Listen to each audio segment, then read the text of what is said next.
Herzlich willkommen auf meinem Kanal. Es geht um dieses Messer hier, das Companion Forester von J&V Adventure Knives, einem Hersteller aus Spanien, genauer gesagt Albacete. Dieser Slip-Joint-Folder mit einer sehr strammen Rückenfeder wird als kompaktes Backup-Messer für Outdoor- und Bushcraft-Aktivitäten beworben. Ja, das Companion Forester wurde mir von Daniel vom Kanal Dr. E's Klappmesser-Sammelsurium für dieses Video zur Verfügung gestellt. Auf diesem Wege vielen Dank. Schaut mal vorbei beim Daniel, absolute Kanalempfehlung. Hier ist sein Video zu diesem Messer. Ergänzend zu Daniels Video folgt jetzt ein kleiner Praxistest, um zu sehen, wie sich das Messer so schlägt. Also, auf in den Wald. Für den Einstieg was Leichtes. Brotschneiden funktioniert wie zu erwarten problemlos. An diesem Tag war ich mit meiner Freundin im Wald picknicken. Ja, und als Beilage gab es eben Ciabatta. Danach ging es ein paar Meter tiefer in den Wald. Das war übrigens so ein richtiger Pleiten-, Pech- und Pannentag. Zuerst haben mich die Waldameisen überfallen. Ja, danach habe ich mein Kamerastativ ruiniert. Die Hose ist mir gerissen. Auf einem Baumstamm bin ich ausgerutscht und voll auf den Unterarm gefallen. Und auf dem Heimweg sind wir dann mit den Fahrrädern voll in den Regen gekommen. Das alles innerhalb von etwa 20 Minuten. Ja, für meine Verhältnisse habe ich das komischerweise relativ stoisch hingenommen. Jetzt kommt übrigens der Moment mit den Waldameisen. Ich habe hier jetzt einiges rausgeschnitten, das hänge ich euch als Outtake hinten dran. Weiter geht's. Schnitzen geht sehr gut. Ich erzähle euch kurz was zur Klinge. Klingenlänge 81 mm, effektiv sind das immer noch ausreichende 76 mm. Klingenbreite stabile 3,2 mm. Klingenhöhe etwa 21 mm. Etwas ungewöhnlich für ein Klappmesser ist der Scandi-Schliff. Der wurde hier etwa 7 mm hochgezogen und läuft ab Werk auf 0 aus. Ja, man sieht hier, das frisst sich wirklich sehr schön ins Holz. Stahl ist der bewährte Sandvik 12C27, also rostträge, leicht zu schleifen. Wirklich ein guter Allround-Stahl. Ja.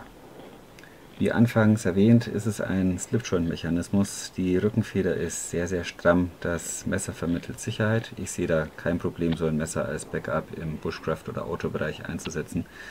Für die anspruchsvolleren Aufgaben kann man dann ein feststehendes Messer nutzen. Dann passt das auch. Im Anschluss habe ich noch ein bisschen querbatoniert. Die Spaltwirkung vom Scandi-Schliff bietet sich dafür einfach an.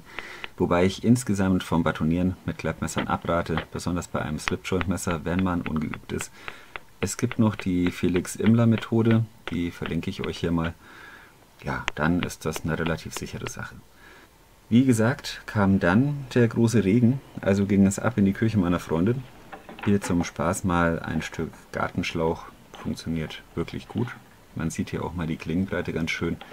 Das ist schon relativ stabil, 3,2 mm. Danach habe ich eine ganz, ganz einfache läppische Schnur genommen, aber man sieht hier, das sind so ganz feine Fasern und das Messer gleitet hier durch. Also man sieht hier schon, da wurde ab Werk am Schliff sehr viel richtig gemacht. Kann man sich überhaupt nicht beschweren. Übrigens liegt der Griff sehr gut in der Hand. Griffvolumen sind hier 7 cm, Grifflänge 10 cm und das Griffmaterial ist Jute Mikata mit so einer Art Rock Finish. Da passt wirklich alles. Fürs Food Prepping gibt es sicherlich bessere Messer. Der Scandi-Schliff ist nicht ideal dafür, schlägt sich aber wacker. Bei der Zwiebel setzt hier eher so eine Art Spaltwirkung ein, anstatt dass man sie hier schneidet. Aber insgesamt geht das Messer auch fürs Food Prepping in Ordnung. Also man kann eigentlich nichts sagen. Ja, man sieht hier, funktioniert ganz gut. Gut, dann würde ich sagen, komme ich jetzt mal so langsam zu einem Fazit. Mein Fazit des J&V Companion Forester ist ein budgetfreundliches Messer. Preisrahmen liegt hier je nach Anbieter bei etwa 30 bis 40 Euro. Die gewählten Materialien können sich sehen lassen. Jute Mikata, hier in der Kombination hellgrün-grau. Dann dieses Rock Finish, sieht auch sehr gut aus. Das Lanyard-Loch ist ein bisschen klein geraten, aber immerhin ist eins da. Ja, dann hat es hier einen 12C27 Sandvik Stahl. Mittlerweile gibt es das Messer mit dem 14C28N Stahl, also sogar ein kleines Upgrade. Zudem habe ich in letzter Zeit nur noch die Flachschliff-Variante dieses Messers gesehen. Also man muss etwas suchen, falls man diese Scandi-Variante möchte. Ein bisschen Kritik bzw. Jammern auf hohem Niveau. Ich meine, das ist ein Budget Knife, aber dennoch Bei der Verarbeitungsqualität ist Luft nach oben. Das letzte Finish fehlt einfach. Da muss man ein bisschen selbst nacharbeiten. Diese Starliner sind wirklich extrem scharf. Dann dieser Nagelhau, der als Klingendurchbruch daherkommt. Auch hier gibt es Verarbeitungsmängel. Ich hätte den nicht als Durchbruch gestaltet als Hersteller, sondern einen ganz normalen Nagelhau gemacht. Das sieht optisch zwar schön aus, aber hier hängt sich halt wirklich der ganze Dreck rein.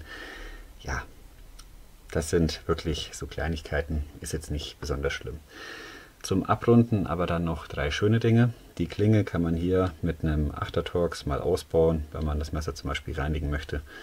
Ansonsten ist der Klingenrücken definitiv fürs Anreißen eines Feuerstahls geeignet. Und was ich besonders bemerkenswert finde, J&V Adventure Knives bietet eine lebenslange Garantie auf seine Produkte. Also das ist wirklich eine schöne Sache. Ja, ansonsten nochmal vielen Dank an Daniel für diese Möglichkeit. Ist ein schönes Messer, ich kann es empfehlen. Jetzt hatte ich das auch mal in der Hand und ja, das geht dann bald auf die Reise zurück zum Daniel. Das war's dann. Es folgen jetzt, wie vorhin schon mal erwähnt, noch ein paar Outtakes. Vielen Dank für eure Aufmerksamkeit. Ich wünsche euch alles Gute, bleibt gesund, bis zum nächsten Mal.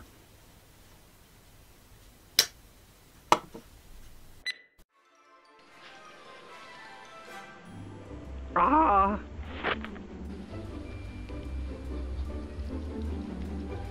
Scheiße! Ah! Diese Arschlöcher! Ah!